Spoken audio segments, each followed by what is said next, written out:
Hey guys, how's it going? It's Janie over here at JaniesSweets. Welcome back to my channel. In this episode, I'm coming at you with a recipe for how I make Haitian beignets. Now, these are not your typical New Orleans style beignets. If you're used to those are a little bit different. They are a banana-based dessert, but it's kind of like a street food that we like to enjoy around carnival time. So right around February, I get really nostalgic and I love to make those to remind me of home. So if you want to learn how I make this, keep on watching. So I'm starting out with 5 overripe bananas. It is really important that you use as ripe a banana as possible. I'm talking you want the skin or the peel of the banana to be as dark as you can get it without it being, going completely bad. So the darker it is, the sweeter it's going to be, the easier it's going to be for you to whisk it into a liquidy state.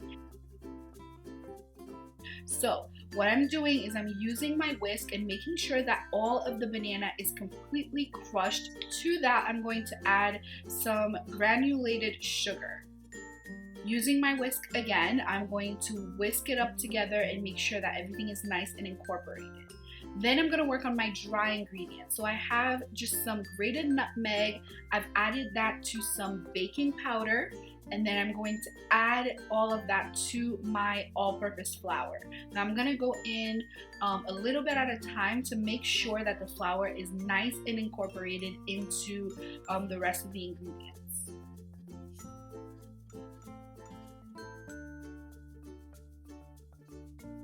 Once that's done, I'm gonna start adding in my milk. You can use regular whole milk or you can use carnation milk if you prefer.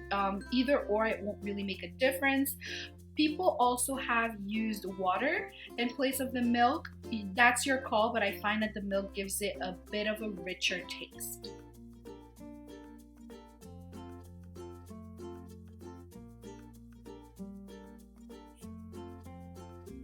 Once I've added all these ingredients, I'm gonna go ahead and add in 2 eggs.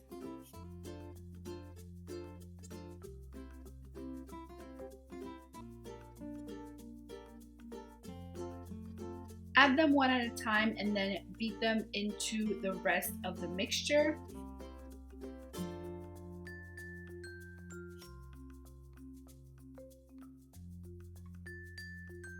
Once I'm happy with how my mixture looks, I'm going to hit it with some vanilla extract, just about a tablespoon or so. I never really measure it, I just kind of put a little bit in there.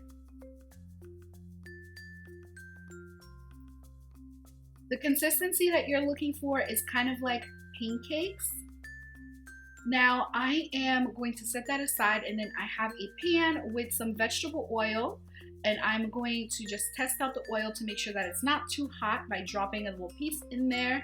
And then go ahead and spoon in your batter. Traditionally, this is made by spooning it in. It doesn't have to be perfect or nice, neat little circles. Like I said, this is street food. So you would just spoon it in whatever shape it takes, it takes.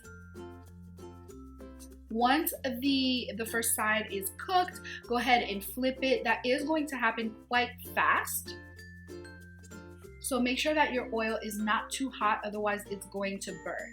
This is why I was saying that it's very important to have your ingredients at room temperature, because otherwise the middle will never cook. It's gonna stay raw, and then the outside is going to burn by the time you get the middle to cook. So make sure A, your oil is not too hot, and B, your ingredients are at room temperature.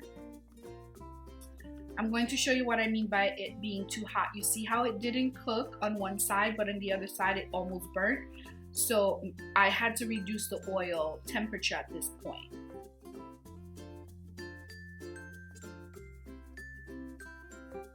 Once everything is nicely cooked, just go ahead and scoop your beignets out onto a piece of paper towel just to soak up the rest of the oil. And then go ahead and display it onto your serving platter. Now, traditionally, you would use regular caster sugar for this to sprinkle on top, but I am using powdered sugar just because it is less sweet, I find. And this is what the inside looks like, really nice and fluffy and moist. I absolutely love this treat. I make it honestly at any time of the year, but like I said, traditionally Haitians eat this around carnival time, so around February. So I hope you have enjoyed this tutorial, you guys. I hope you do give it a try, and if you do, please tag me. I'd love to see your creations. Don't forget to give this video a thumbs up if you've enjoyed it, and share it with your friends and family. Subscribe to the channel so that you do not miss out on any of my future videos. As always, if you click on this annotation to your left, you will be directed to my last video. All of my socials are at JaniesSweets. You can find me on Instagram as well as on Facebook. So this is it for this week's tutorial, guys. I will see you in the next one.